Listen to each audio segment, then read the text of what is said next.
questions. Firstly, are you agnostic about God? Yeah, I mean, I guess I believe that there's the potential for there to be something out there that is like a higher power, but I feel like there's no real basis that we can say it is one way or the other. Well, there's plenty of basis, because you can see evidence for a designer. I mean, I don't want to use the word designer because it's become controversial, that word, but someone who appears to have made all of this, because this is all mathematical. It's not random. You know, when random things pop up and things, when they're not controlled, they don't produce results, generally speaking. You don't get sophistication from random events. You can't get a species that has organs specifically working for a purpose. You don't get that from random events. I mean, we have no examples of that in history. To me, I think that it could be random, though. No, it could be is not good enough for a believer. For someone who needs conviction, someone who needs, I mean, for could be, you will have to give evidence, not the other way around. I don't have to give you the evidence because it's evident. It is self-explanatory. If you look at things, species, for example, right? You see sophistication, you see design, you see a plan, you see even your eye, for example. You know, it's far more powerful than a camera. The most powerful camera humans have invented. Your eye is, I don't have the calculations. I don't know the calculations in the mathematics. But what I know for sure is that the eye, human, human eye is far more sophisticated and complicated than your camera. How did that happen? Is that like an accident? Something happened, it took millions of years? Yeah, and then, exactly. No. To me, it's years and years of evolution and the body adapting to its surroundings. This is what agnostics claim. I mean, by the way, I don't believe there are any atheists in the world. Atheists don't exist. Atheism as an idea exists, but atheism or atheists don't exist, because all atheists, I believe, are agnostics. They just don't have enough conviction to believe in a creator, right? I mean, there is, because to claim to be an atheist, it is a position to hold, and you have to sustain that position with evidence. Can atheists prove God doesn't exist? Absolutely not. They cannot. In the same token, I think that you can't prove that. No, we can. We can prove. It depends. It depends on how you define evidence. So if you are purely naturalistic, if you don't want to go into metaphysical discussions, philosophical discussions, then we are limited with evidence. Then we are confined to your view of evidence. Okay, what do we mean by evidence? Okay, evidence, you have to expand, you have to argue philosophically, you have to look at metaphysical realities as well. So in Islam, the evidence is that everything is so complicated and that we are the way that we are. In Islam, the evidence is the universe is not self-created. We did not create it. Okay, it did not create itself. Then where did it come from? It has a beginning. It has a beginning. I agree with that, yeah. Yeah, there you go. So this is the evidence in Islam. It's directly from the Quran. What I just said, it is directly from that book. That the universe did not pop into existence by itself or out of nothing, number one. Number two, we did not create the universe, the humans, okay, or any other species for that matter. And it did not create itself, because it cannot create itself. Okay, it cannot, for it to create itself, it has to be in existence in the first place, right? Okay. See, I don't know. I don't feel like I know enough or I'm smart enough to think about the creation of the universe. Put your agnosticism aside. Go with facts. Go with things you can assess, not things you don't know about, right? There are many wild ideas out there in human minds. Many wild ideas. If we start taking every single idea seriously, then we are in big trouble, right? That's why we have to go with facts. What are the facts? The facts are the universe exists. We agree, right? I agree. Yep. We agree it had a beginning, right? Yep. We both agree, right? Then there are three options. It came from nothing. Can that be a possibility? Yeah, I think so. Yeah. No, nothing comes from nothing. That's a logical impossibility. I don't know enough about the universe. No, nothing comes from nothing. Okay, that's a logical impossibility. So you're now being illogical. Okay, yeah, okay. Okay, so the universe, first option is it came from nothing. That option is out. Okay. The second option is it created itself. That option is out. Logically, the third option being something created it. Something create. I mean, the third option is we, the humans, or the species. We created it. That option is also out because there is no evidence for that. We are within the universe. We are within the universe. We cannot be. And if these three options are out, then what is the only option left? An all-powerful, let's say albeit unknown entity, created the universe, put it there, and this entity has to have at least two qualities, if not more. At least two qualities. Number one, extremely powerful. Yep. Because the universe contains immense power. We have billions of galaxies, and even if we were to look at our own galaxy, we see immense power. What do I mean by power? We see energy, we see planets. Let's talk about our solar system. Let's narrow the discussion down to our solar system. Our solar system consists of the sun that shines upon us right now. It's a burning ball of fire each and every single second. I mean, it's right now, you can't look at it. You can't. I mean, if you look at it, you can see it, but you can't look at it because it will, basically it will damage your eyes, right? Yeah. Okay, why? Because there is immense light coming from. Where's this light coming from? It's coming from explosions taking place on the surface. The heat is coming from those explosions. The radiations are coming from those explosions. And each one of those explosions, or one of those flares, when the explosion takes place, you see those flares? Each one of those flares is equivalent to at least, if not more, 200 billion atomic bombs. How many? 2 billion? 200. 200? 200 billion. Can you imagine 10 atomic bombs going off on this planet? Yeah. With our modern technology? So I get what you're saying, like everything is so powerful. No. It doesn't stop there. It's a lot bigger than that. These explosions. So now the sun is so powerful, it contains so much energy, it is forever exploding, forever burning, non-stop. We don't know the supply of energy, we don't know the source of energy, it's happening. We know it's happening. And then it's rightly placed. It has a constant. It has been placed at a spot that if it was moved backwards or forwards, we would cease to exist. We, the planet Earth, would cease to exist. So it's like a clock. Yeah. It's like a very sophisticated system, the solar system in particular. Forget about the galaxy. Forget about our galaxy and billions of other galaxies and what they contain. Okay, so I'm trying to explain to you the power of the one who has put all of this there. Yeah, it's nuts. If there is one, it's crazy. No. There is, to me, it's clear. There is no if and there is no but. There is someone, because look, the solar system is far more sophisticated than your skyscrapers and your private jets you fly around on your computers. It's far more sophisticated than that. It's mathematically placed. It's mathematically planned. Okay? And it cannot just fall into place by an accident. Right? Because accidents occur again and again. They can happen anytime.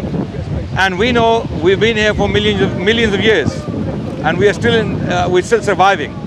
We still get the right amount of heat, the right amount of light, the right amount of radiations. Okay? Yeah. If the sun is moved from its constant where it is right now, let's say an accident happens, the sun moves from its place a few yards backwards. Yeah, we're screwed, yeah. We're finished, we're gone. Yeah. So now, you tell me, there are two options. There is no third option. Either this is uncontrolled, unplanned accident that happened and here we are, or it is planned, controlled, and here we are. There is no third option.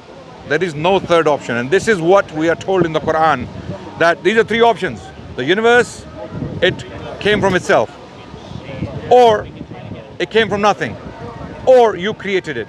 if these three options don't exist, then think of a fourth option, which is the creator, or the maker, or the designer, the sustainer, the planner. Call him what you like. Call him what you like. And this is my question, because I'm so ignorant towards Islam. I don't even know your prophet. It's Muhammad, right? How do you know he doesn't exist? No, we have evidence that he exists. I'm not saying that he doesn't exist. I'm asking, like, I want to know more about your religion. First question is God.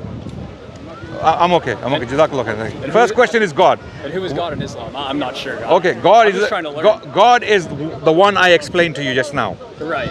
This is God. To us, this is God, the powerful. And now the second quality I was going to come to. The first quality, the first characteristic is power. Immense, extreme power that you cannot measure. Me and you cannot measure.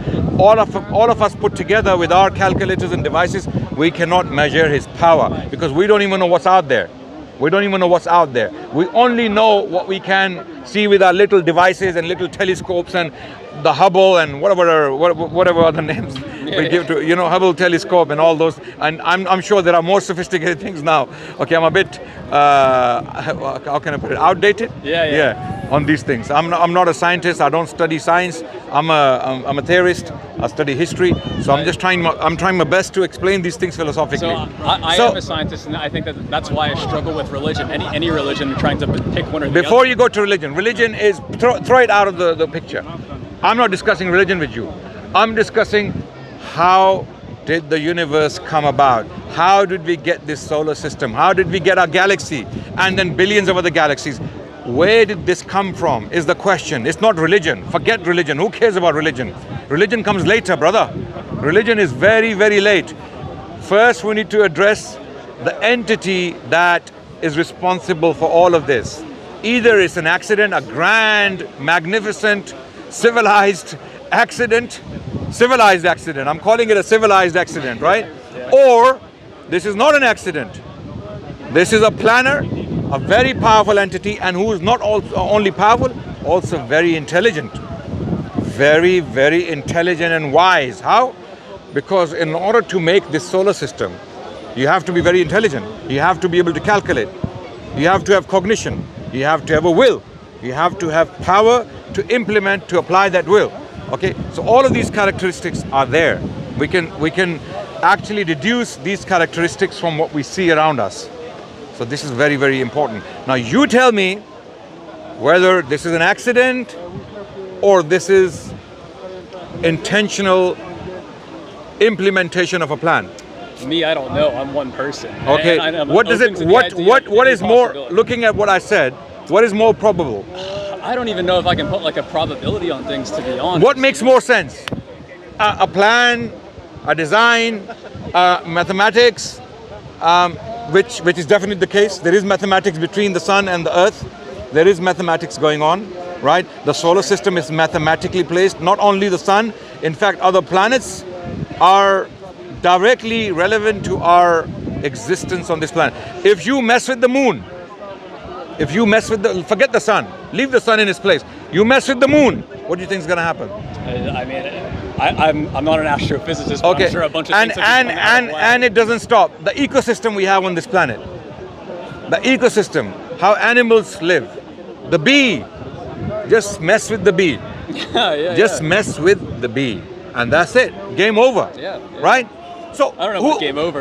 No. I mean, these are very basic examples I'm giving you, childish examples. These are childish examples. Okay. Let's not get sophisticated. Let's get childish, right? Okay. Even if you use 2 brain cells, you don't have to use all those brain cells in your brain. 2 brain cells. You can see, hold on a second, this cannot be an accident. This is not an accident. This is not unplanned random events. This is someone giving those wings to the bee, the ability to go around, okay, do what it does, and then facilitate our ecosystem.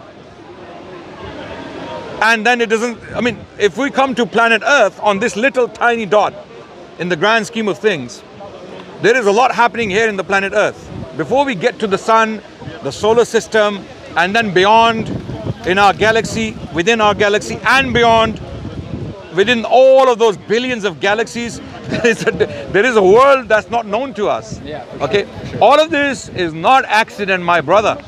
This is not accident. I'm open to that idea, yeah. Okay, so you're open to that idea. I'm glad you're open now. Okay, open a bit more. Okay, open your heart a bit more. Don't be biased towards evidence and basic facts that you can actually assess and see. All of this, just be very basic. There are two options. There is no third option. There is no third option. Either this is all a very magnificent civilized accident that continues to happen. It's not stopping, is it? These accidents are not stopping. We are still getting mathematically planned species popping up every single day. Right now as we speak, things are coming into being. Okay, according to a system. There is a system, there is mathematics. 21 days. You give the right amount of heat to an egg, and 21 days later a chick hatches. A chick comes out, right? With fully formed wings, beak, eyes, lungs, a digestive system, and there is nothing inside that shell.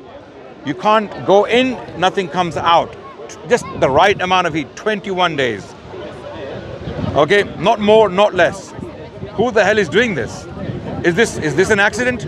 Or okay, I mean, there's a scientific explanation for that, but I see what you're saying. Look. When it comes to explanations, when it comes to explanations, you can make an elephant look like a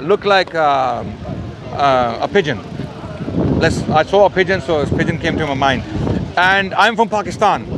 In Pakistan, the police can definitely do that. This is a joke, by the way. Okay. There's a joke about the Pakistani police, that there was a big businessman who had his private zoo. He lost one of his deers. Someone stole the deer or someone killed the deer, and he called the police. You have to find my deer or I'm going to do X, Y, and Z. The police gets worried and they go, and then they bring an elephant after a while, right? And they are beating the elephant. The elephant is saying, I am the deer. I'm the deer. So the joke is that they can make an elephant confess to be a deer. Okay, yeah, that's the joke. So it was a side joke, it was a digression. But coming back to our point, you see, what was the initial point, the elephant and the pigeon? Trying to prove things with scientific concepts. Explanations, people, academics, scientists can do wonders. They can do wonders. They use this intelligence that has been given to them. It has been put in their minds. They don't even think about this intelligence. Where the hell did this come from? Can random blind processes give us cognition that we use today to reject the source of this cognition? I'm asking you a question. Can random blind processes, random blind unplanned processes give us cognition that you and I have? Can random blind processes give us cognition? Yeah. The cognition you and I possess today. The ability to think? Ability to think, to calculate, to assess, and to reach conclusions. This is what we call cognition. Yeah, I mean, there's a whole science behind it, no? Neuroscience. Of course, I know the science behind it. I don't study it, but I know there is science behind it. Of course. I am asking you a philosophical question. Can random, blind, unplanned processes give you the cognition you possess and I possess today? Yeah, I'm not sure. I don't know. No. The answer is no. The answer is no. Because cognition is not random, it's not blind. Okay, we have the ability to think, to assess, to reach certain conclusions and draw conclusions, right? Sure, yeah. Yes? Yeah. This cannot come from blind, unplanned, random processes. Yeah, as scientists, some scientists, not all scientists, by the way, when people say science, they think science is all for atheism. No, there are actually the biggest number of scientists in the world are theists. Did you know that? Atheists? Theists, people who believe in a God. Yeah, okay. Whether they're Christians or Muslims or Jewish, okay. The highest number of scientists, okay, in the world are theists. That's what my research tells me. Yeah, anecdotally I can speak to that too. I know. Okay, so then science. Yeah. When you say science, what do you mean science? Science can be twisted. It can be used to make any argument. It can be used to make an argument for God. It can be, firstly, God is not a question of science as we know it today. Science today is Eurocentric. It has been developed in its current form in the West, and the West became agnostic increasingly, especially in the last 2 centuries. Okay, since the Enlightenment, since the 18th century, Western scholars, thinkers, philosophers, even philosophers of science have been basically very naturalistic or empiricists in their approach to a science. Okay, they used a number of different methods to reach their conclusions, right? So currently science is Eurocentric, or it's more westernized, right? Back in the day, we had scientists working in the Muslim civilization for over 1,000 years. We had the best scientists in the world, but science wasn't like it is today. That science was not agnostic or atheistic. That science was completely theistic, and they were still making progress. They were still coming up with theories and ideas, and that's why we are here today. We are standing on the shoulders of Muslim giants, to add the caveat, Muslims, right? We today, science today, right now as we speak, stands on the shoulders of Muslim giants. People like Newton in the 18th century and other scientists were directly inspired by Muslim authors from the Middle Ages, and science was not atheistic or agnostic at that time. Today, some bigots are using science somehow as an argument against God. It doesn't work. It doesn't work like that, okay? Because there are others doing the same thing. They are using science to prove God. And when we see science today, which is entirely naturalistic and empiricist in its approach, when you look at the philosophy of science, it defines evidence in a particular way, okay? And then everyone has to stick to that definition of evidence, and it brings it down to physical evidence, okay? Unless you show God physically, we're not going to believe him. So therefore, God, because it's a metaphysical idea, it is a supernatural thing, it cannot fit into the domain of science as we know it today, because science is entirely naturalistic. Science does not comment on the supernatural. It does not deal with the supernatural. It has nothing to say on the supernatural phenomenon, right? So science is not relevant to our discussion, brother. Yeah. Science cannot help us, nor can it, it doesn't help us, or it doesn't not help us. Yeah, I agree. I mean, you can't. That's my issue with religion, is that you can't. So don't use science in a discussion on God. Yeah. Okay. Yeah. Science is limited. It's limited by scope. It's limited by its definition of evidence. Right. So we cannot use science as a tool to either argue for or against God. And that's what sucks about it, right? Because if there was evidence to prove, or if science proved one way or the other, then it doesn't prove it. It doesn't. I know it sucks. The question, the metaphysical question remains: where did this all come from? The science doesn't tell you. Yeah, I know. Science doesn't tell you where it all came from, why it came in the first. Science doesn't tell you where and why. Science is very, very limited. It can only go up to a certain limit, right? And there's theories just like religion, Okay, and that's why these atheists and agnostics, they call it the God of gaps, right? They call this God, you're just using this God to fill these gaps and all these, So, yeah, I only have a few minutes left, but my main purpose in coming here was to just learn a little bit more about Islam. Did you learn anything today? I did, yeah, a little bit. I guess where can I go to learn more? Is it a matter of reading this? Okay, no, this is not a book. If you're looking for science in there, it's not a book. I'm not looking for science. Okay. I just want to learn This more is a about book Islam. on metaphysical realities. Okay. This is a book revealed by the maker of all of this, we believe, and we have reasons to believe that as well. We have no doubt, I have no doubt that this book comes from the maker of the universe, the entity, and he tells us what he wants from us. He's telling us in this book what he wants from. I am the one who made you. I'm the one who formed you. Look, for example, you go to chapter 2 of the Quran. It tells us who he is. Chapter 2, verse 116 and 17. Off the dome, nice. I mean, I have some verses memorized, so. Okay, it says, 117. Chapter 2, verse 117. Originator of the heavens and the earth. Okay? That means the originator of the universe. Okay? When he decrees a matter, he only says to it, be, and it is, it becomes. So he has the power to bring all of this about. This is not a question of science. This is a question of metaphysics, the supernatural. Okay? So all of this is supernatural, by the way. Yeah? You choose to look at it through a naturalistic lens, through an empirical lens. You choose to do that. But there are other realities beyond your naturalistic and empirical lens that cannot be seen through that lens. This is what you have to look into, right? There is a reality out there that science fails to show you, cannot show you, does not have the ability to show you. That's it. I will read it, brother, and I will come to a conclusion as best as I can. Yeah, and if you have questions, keep coming back. Are you from London? No, I'm from the US, man. Oh, you're from the US. I fly back the 28th. Oh, you're leaving soon. Yeah. Okay, but in any case, keep in touch. Stay in touch with us. For sure. I don't know if you have our social media accounts.